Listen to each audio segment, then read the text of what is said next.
Hi ಎಲ್ಲರಿಗೂ ನಮಸ್ಕಾರ. Sai healthy ಕಿಚನ್ಗೆ ಸ್ವಾಗತ. ನಾನು ಒಂದು ಹೆಲ್ದಿ ಆ್ಯಂಡ್ ಟೇಸ್ಟಿ ಮೆಂತ್ಯ ದೋಸೆ ಮಾಡ್ತಾಯಿದ್ದೀನಿ. ಈ ದೋಸೆ ನಿಮಗೆ ಇಷ್ಟ ಆದಲ್ಲಿ ಒಂದು ಲೈಕ್ ಮಾಡಿ, ಶೇರ್ ಮಾಡಿ, ಕಮೆಂಟ್ ಮಾಡಿ ಮತ್ತು ನಮ್ಮ ಚಾನಲ್ಗೆ ಸಬ್ಸ್ಕ್ರೈಬ್ ಆಗಿ.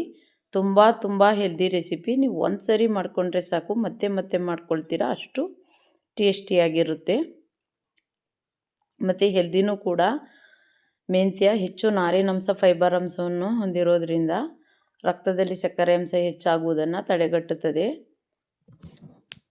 ಮೆಂತ್ಯ ಬಳಸೋದ್ರಿಂದ. ನೋಡಿ, 2 ಸ್ಪೂನಷ್ಟು ಮೆಂತ್ಯನ 6 ಅವರ್ ನೆನೆಸ್ಕೊಂಡಿದ್ದೀನಿ.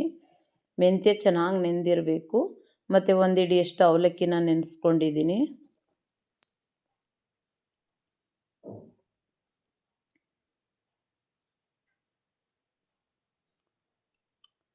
ಎರಡು ಪಾವಷ್ಟು ಅಕ್ಕಿನ ನೆನೆಸ್ಕೊಂಡಿದ್ದೀನಿ. ಅದು 6 ಅವರ್ ನೆಂದಿರಬೇಕು ಅಕ್ಕಿನೂ ಕೂಡ. ನೋಡಿ, ಇವಾಗ ಫಸ್ಟು ಮೆಂತ್ಯನ ಆ್ಯಡ್ ಮಾಡ್ಕೊಳ್ಬೇಕು. ಆಮೇಲೆ ಅವಲಕ್ಕಿನ ಆ್ಯಡ್ ಮಾಡಿಕೊಂಡು ನಾವು ಚೆನ್ನಾಗಿ ರುಬ್ಕೊಳ್ಬೇಕು. ಪೇಸ್ಟ್ ಥರ ಸಣ್ಣದಾಗಿ ರುಬ್ಕೊಳ್ಬೇಕು. ಇವಾಗ ರುಬ್ಬಿದಾಗಿದೆ. ಇವಾಗ ರುಬ್ಬಾದ್ಮೇಲೆ ಅದಕ್ಕೆ ಅಕ್ಕಿನ ಸೇರಿಸ್ಕೊಂಡು ಮತ್ತೆ ನುಣ್ಣಗೆ ರುಬ್ಕೊಳ್ಬೇಕು.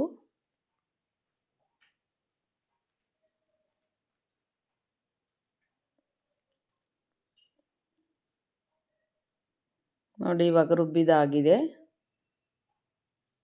ಇಷ್ಟು ಹದವಾಗಿ ಹಿಟ್ಟನ್ನ ರುಬ್ಕೊಳ್ಬೇಕು.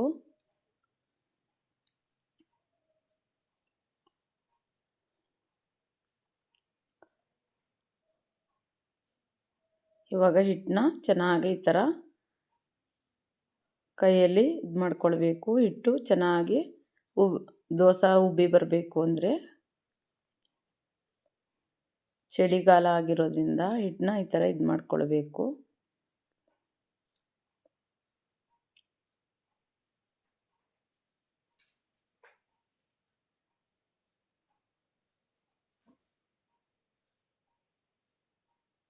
ಇವಾಗ ಹಿಟ್ಟನ್ನ ಓವರ್ನೈಟು ಉಬ್ಬಕ್ಕಿಡಬೇಕು, ರೆಸ್ಟ್ ಮಾಡೋಕ್ಕಿಡಬೇಕು.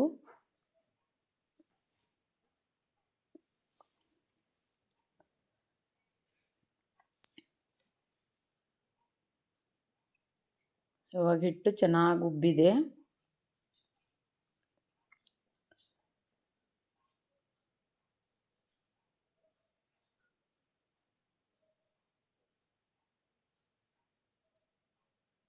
ಇವಾಗ ಇದಕ್ಕೆ ರುಚಿಗೆ ತಕ್ಕಷ್ಟು ಉಪ್ಪನ್ನ ಸೇರಿಸ್ಕೊಳ್ಬೇಕು.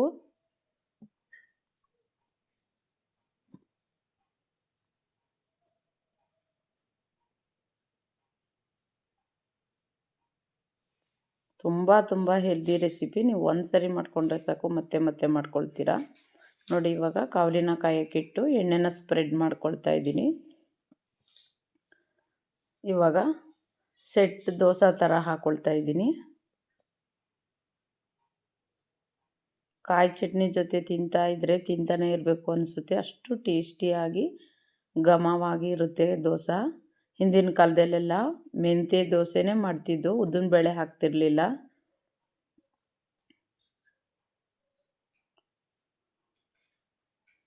ನೋಡಿ, ಎಷ್ಟು ಚೆನ್ನಾಗಿ ಬಂದಿದೆ ದೋಸೆ. ಮಲ್ಲಿಗೆ ಹೂವಿನ ಥರ ಇದೆ ದೋಸೆ.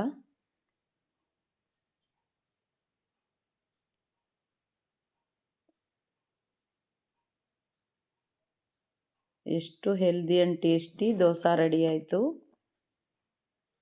ಮತ್ತೊಂದು ಹೆಲ್ದಿಯಾದ ರೆಸಿಪಿಯೊಂದಿಗೆ ಬರ್ತೀನಿ. ಎಲ್ಲರಿಗೂ ಧನ್ಯವಾದಗಳು.